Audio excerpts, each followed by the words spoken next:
Assalomu alaykum azizlar. Sizlar bilan Jahongir nomer 1 bo'lgan svarshik. Sizlarga bugungi kunda eng muhim savol. Sizlarni o'quv markaziyligiga kelganimizdan keyin, hunarni o'rganganimizdan keyin yog'iga ish bormi? Garantiya bera olasizmi degan savollar.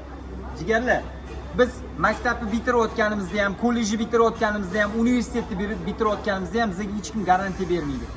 Bitta garantiyamiz bor, u ham bo'lsa Alloh. Allohga tavakkal qilamiz har bitta narsamizni o'quv markazlariga kelayotganimizda yoki qaysidir joyga borayotganimizda.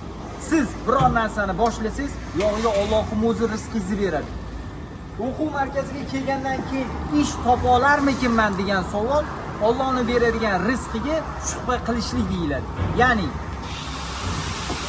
kurslardan keyin ish toparmikinman, topa olarmikinman degani o'ziga ishonish, Allohga emas. O'shaning uchun Allohga ishoninglar, o'zingizga investitsiya qilinglar. Qachon oxirgi marta o'zingizga investitsiya qildinglar? Qachon o'zingizlarni bilimingizga investitsiya qildinglar?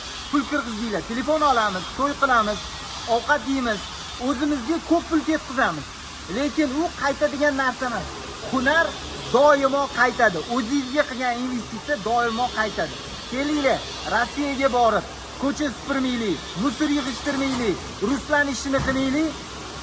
O'zimizni ishimizni professional darajada, mana shu svarchiklik ishi, argonning svarkani bizning o'quv markazimizga kelib o'rgansanglar, inshaalloh katta zavodlarda ishlab, kamida $1,500 topadigan ishlar bor. Argonchilarga Rossiyada Alloh beradi rizq, o'rishlamas, esinglardan chiqmasin. Shuning uchun hunarni o'rganinglar, o'zingizga investitsiya qilinglar, o'quv kurslarimizga kelinglar. Yog'i Allohdan jigarlar, joningiz sog' bo'lsin. Sizlar bilan svarshik nomer 1.